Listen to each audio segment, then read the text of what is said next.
I can also confirm today that I have reasonable grounds to believe, on the basis of evidence collected and examined by my office, that Israeli Prime Minister Benjamin Netanyahu and Minister of Defense Yoav Gallant bear criminal responsibility for the following international crimes committed on the territory of the State of Palestine from at least the 8th of October 2023.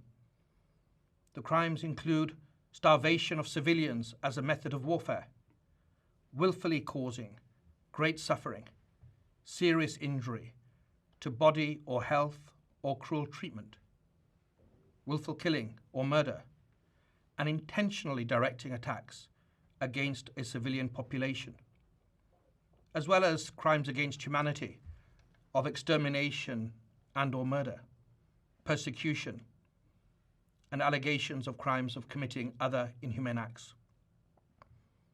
It's alleged that these crimes were committed in the context of the ongoing armed conflict and as part of a widespread and systematic attack against the civilian population of Gaza pursuant to a state policy.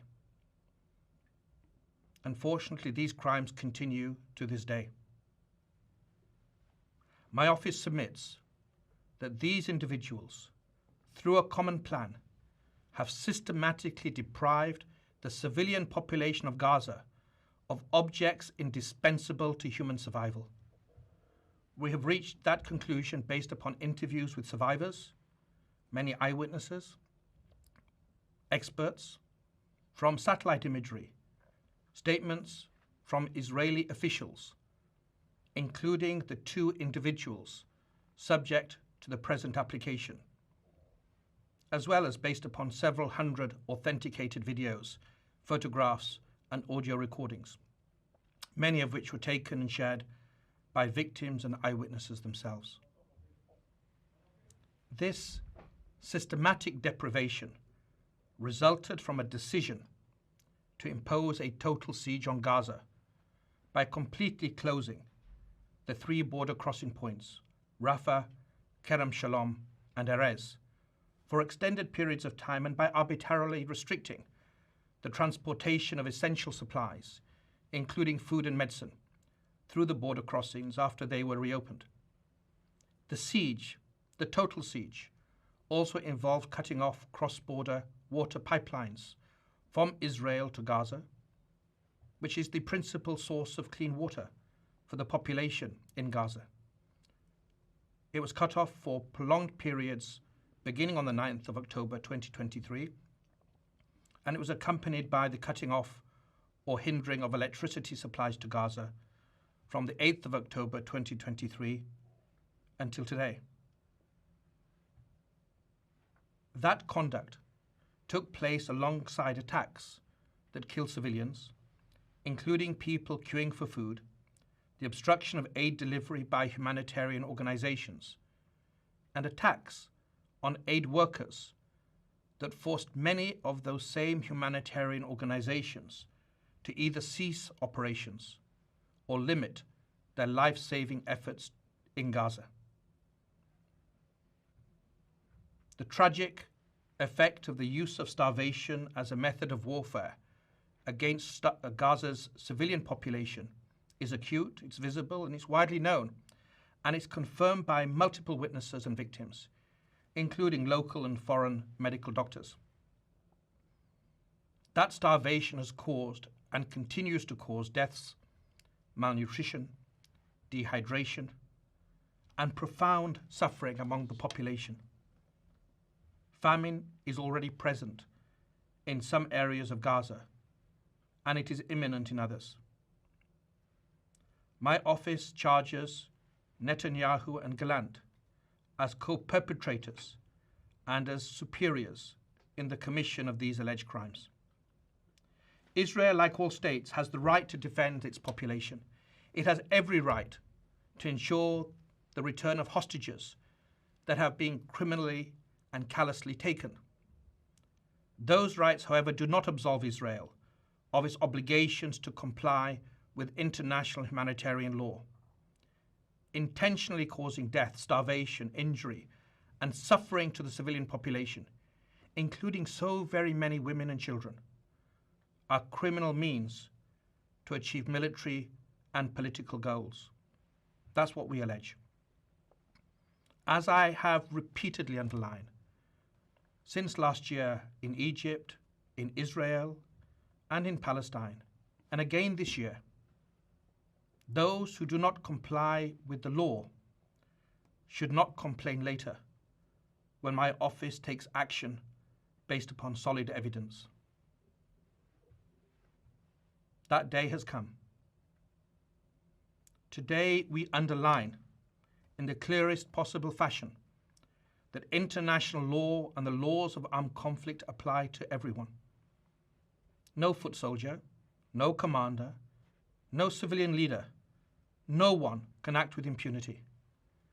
Nothing on earth can justify willfully depriving human beings, including women and children, babies, the old and the young, of the basic necessities required for life. Nothing on earth can justify hostage taking or the targeting and killing of civilians.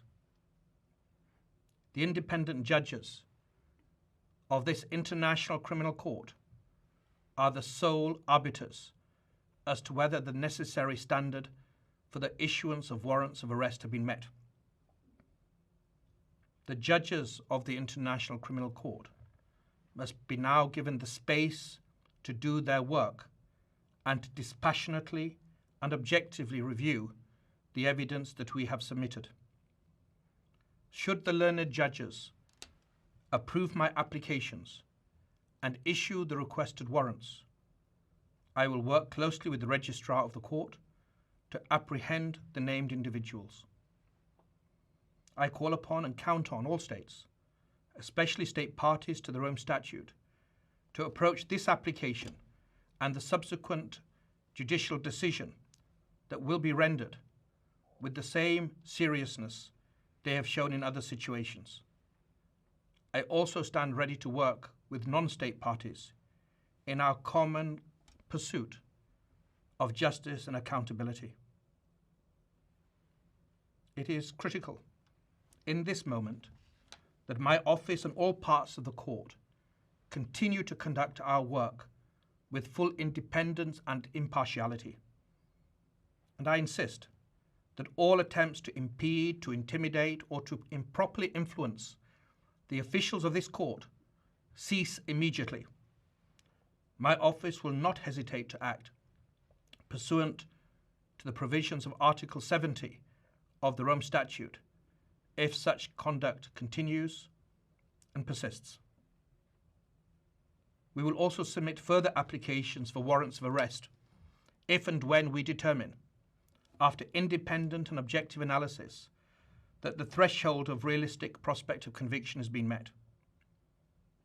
My office is advancing multiple and interconnected additional lines of inquiry, including concerning reports of sexual violence during the 7th of October attacks in Israel and in relation to the large-scale bombing that has caused and continues to cause so many civilian deaths and injuries and so much suffering in Gaza. I renew my call for all parties to the current conflict to comply with these basic principles of law without any further delay. I also wish to emphasize that the principle of complementarity at the heart of the Rome Statute will continue to be assessed by my office as we take action in relation to the alleged crimes and alleged perpetrators, and as we move forward with other lines of inquiry. But complementarity requires us to defer to national authorities only when they sincerely engage in independent and impartial judicial processes that do not shield suspects from accountability and which are not a sham. It requires thorough investigations at all levels, addressing the policies and actions underlying these applications.